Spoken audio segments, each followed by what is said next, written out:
Buenas a todos y a todas. Vamos con último video de la serie de cardiovascular y vamos a hablar de la sangre. La sangre es un tejido que está compuesto por dos porciones. Una porción sólida, donde vamos a encontrar células claves como los glóbulos rojos, los glóbulos blancos y las plaquetas. Ya vamos a ver de qué se trata cada una. Y una porción líquida que la llamamos como suero o plasma sanguíneo. Fíjense, a la izquierda si nosotros podríamos dividir en fases a esta muestra de sangre, encontraríamos que un 55 a 60%, ¿sí?, de la sangre que poseemos es la parte líquida, el plasma, donde vamos a encontrar sumergidas, bueno, agua por supuesto, proteínas, minerales, entre otros componentes que pueden circular por ella. Y luego, un 40-45% de la sangre van a ser estas células sanguíneas que son los glóbulos rojos, los glóbulos blancos y las plaquetas. Fíjense que ahí yo les dejo un detalle, aproximadamente cuánta cantidad de glóbulos rojos, blancos y plaquetas van a encontrar por milímetro cúbico. Fíjense, glóbulos rojos vamos a encontrar unos 5 millones, siempre valores aproximados en un sujeto sin patología. Glóbulos blancos podemos encontrar entre 7 o 4 y 10.000, ¿sí? Y plaquetas entre 150 y 200, 300 o 400.000 por milímetro cúbico, ¿sí? Bueno, acá tenemos un detalle. Si nosotros pudiéramos tomar una gota de sangre, una pequeña muestra, sangre intravenosa o capilar, pinchándonos un dedo, ¿sí?, simplemente, y pudiéramos hacerle un barrido a esa sangre, dejarla bien planita sobre una placa de vidrio y observarla al microscopio, con un microscopio que tenga una buena amplitud de lente. Bueno, podríamos distinguir diferentes de estas células. Fíjense, glóbulos rojos, diferentes tipos de glóbulos blancos, ¿sí?, y otros que podríamos encontrar en la sangre, ¿sí? Bueno, vamos a describir cada uno de estos componentes.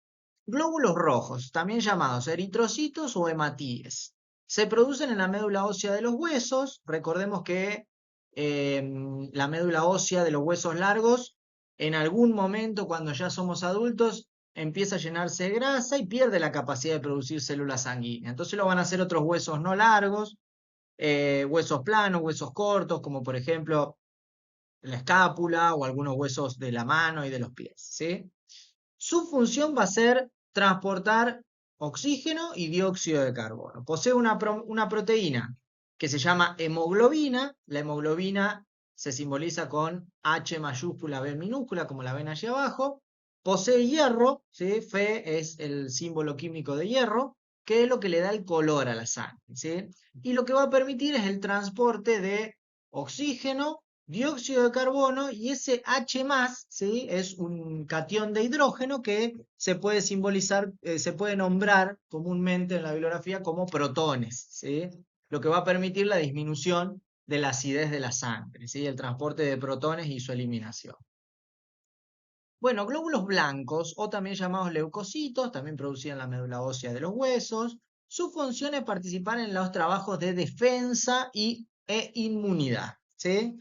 Entonces, cuando hay una infección detectada por el sistema inmunológico, hay un incremento de cierto tipo de glóbulos blancos y otros agentes en función de lo que esté sucediendo, que se van a encargar de justamente atacar a ese invasor, a ese patógeno que ha sido detectado. Y por último hablamos de las plaquetas o los trombocitos, ¿sí?, producidos también en la médula ósea. Tienen dos funciones. Una es la reparación plaquetaria y otra es la coagulación sanguínea. Cuando hay cortes muy pequeños, las plaquetas se asocian de tal forma sin perder su estructura celular y funcionan como un tapón que se llama reparación plaquetaria. Es un proceso más sencillo y más rápido. Cuando hay ya cortes grandes, se produce un proceso de coagulación sanguínea. Las plaquetas se asocian de una manera en la que rompen su estructura y forman como una malla, como una red, justamente con el objetivo de evitar la pérdida de sangre ante un corte grande, ¿sí? Bueno, funciones de la sangre, ¿para qué nos sirve? A nivel inmunológico, transportar a través de ella anticuerpos y defensas, ¿sí? A nivel respiratorio nos permite transportar oxígeno y dióxido de carbono, ya sea a todas las células de nuestro cuerpo para la respiración celular, como hacia los pulmones para la ventilación pulmonar. Reguladora del pH, ¿sí? La concentración de hidrógenos en sangre, por lo tanto reguladora de la acidez. Por eso ahí dice transporte de H+, protones. Excretora, porque también se encarga de transportar sustancias de desecho, ¿sí? Reguladora de la temperatura corporal, ya que permite el transporte de calor. Nutricia, permite el transporte de nutrientes en ella, ¿sí? Proteínas, lípidos, carbohidratos. Y de coagulación, ¿sí? Porque permite el accionar de las plaquetas. Bueno, y el último detalle que vamos a hablar de la sangre que nos interesa en lo que es ejercicio físico es acerca de los lípidos plasmáticos. Los lípidos son una macromolécula, ¿sí? Los lípidos, bueno, existen en muchas formas en la naturaleza. Dentro de lo que es lípidos que están en el plasma sanguíneo vamos a encontrar triglicéridos, triacilgliceroles, fosfolípidos, colesterol, ¿sí? Y algunos ácidos grasos de cadena larga no esterificados, ¿sí? No nos interesa demasiado meternos de lleno en lo que es química, biológica, pero sí saber que existen diferentes formas de lípidos que van a estar en la sangre y saber que dado que estos lípidos no son solubles en agua, porque es una característica de esta macromolécula, se transportan en el plasma asociadas a ciertas proteínas, ¿sí? Por eso hablamos de heterolípidos y en este caso van a ser lipoproteínas, ¿sí? De las lipoproteínas podemos nombrar diferentes. Van a ser clasificadas en función valga la redundancia, la función que tengan que cumplir, a dónde tengan que llegar y el tamaño de esta lipoproteína. Entonces, uno de las lipoproteínas que vamos a encontrar son los kilomicrones, que es la forma en la que se absorbe en el intestino delgado a los lípidos hacia el torrente sanguíneo, una vez que son consumidos, ¿sí? Y luego vamos a encontrar lipoproteínas de muy baja densidad, lipoproteínas de densidad intermedia, lipoproteínas de baja densidad y lipoproteínas de alta densidad. Generalmente nosotros cuando hacemos un análisis bioquímico nos quedamos con estas dos, las lipoproteínas de baja densidad y de alta densidad, LDL o HDL por sus siglas en inglés, ¿sí? Generalmente se llama al LDL como un colesterol malo y al HDL como un colesterol bueno. Bueno, ¿por qué se llama esto? Las proteínas de baja densidad, por diversos factores o hipótesis que se han planteado que no vamos a profundizar, pueden empezar a acumularse en los vasos sanguíneos. Fíjense esta imagen. Esto es, por ejemplo, una arteria, ¿sí? Esto es un vaso sanguíneo, aquí tenemos la capa más íntima, y fíjense cómo por alguna razón que se han hipotetizado, esta lipoproteína de baja densidad, en vez de circular por la sangre, comienzan a instalarse, ¿sí? A acumularse, a formar como un bloque. Si esto empieza a aumentar, lo que empieza a disminuir, ¿qué es? El espacio que queda, la luz, ¿sí? Dentro del vaso sanguíneo.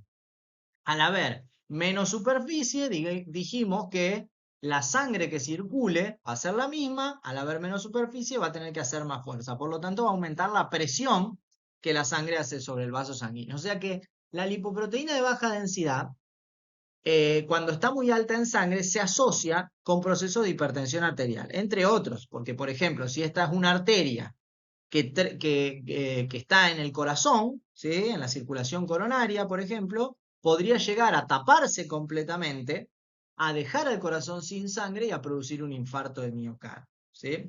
Sin embargo, tenemos otra proteína que es la que se llama colesterol bueno, que lo que hace es circular en sentido contrario, ¿sí? Entonces, ¿qué hace estas lipoproteínas de alta densidad?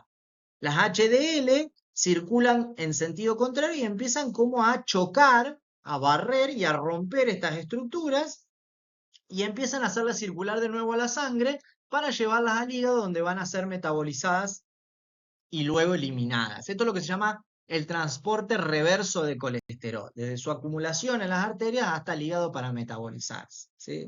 Entonces, en términos de ejercicio físico, en personas que tienen una alimentación inadecuada, tienen ciertos factores de riesgo como tabaquismo, alcoholismo, además no realizan la actividad física regular durante su vida de cualquier tipo, es muy posible que encontremos o que el médico encuentre que sus vasos sanguíneos pueden estar pasando por un proceso de este tipo, ¿sí? Entonces será recomendación aumentar o controlar a nivel nutricional su ingesta de grasas y sumarse en programas de ejercicio físico que puedan mejorar esta situación, ¿sí? Bueno, hasta aquí hemos llegado con cardiovascular. Les mando un gran saludo y espero que esto sea de utilidad.